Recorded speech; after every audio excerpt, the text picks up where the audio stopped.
पहलगाम दहशतवादी हल्ल्यानंतर भारत पाकिस्तानमध्ये आता तणाव वाढल्याचं दिसून येत आहे। भारत कोणत्याही क्षणी पाकिस्तानी दहशतवादाला त्याच्या भाषेत उत्तर देऊ शकतो अशी परिस्थिती आता निर्माण झाली आहे। त्या दृष्टीने भारताच्या तीनही सेना दलांनी तयारीही पूर्ण केली आहे।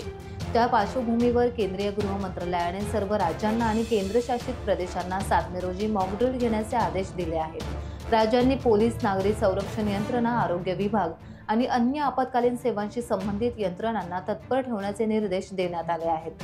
मॉकड्रिलमध्ये बॉम्बस्फोट, शस्त्रधारी हल्ले आणि नैसर्गिक आपत्ती यांसारख्या विविध परिस्थितींचा समावेश असणार आहे। गृह मंत्रालयाच्या निर्देशानुसार नागरिकांचे संरक्षण आणि आपत्कालीन परिस्थितीमध्ये योग्य प्रतिसाद देण्यासाठी खालील गोष्टींवर सराव केला जाणार आहे।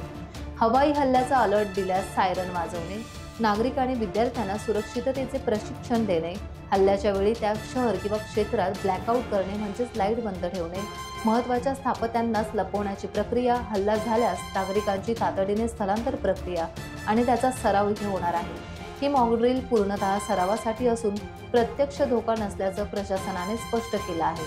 युद्धजन्य परिस्थितीत काय करावं याची जाणीव नागरिकांना करून देणं हाच या उपक्रमाचा मुख्य उद्देश आहे।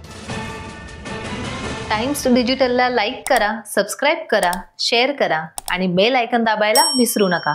पाहत रहा टाइम्स डिजिटल।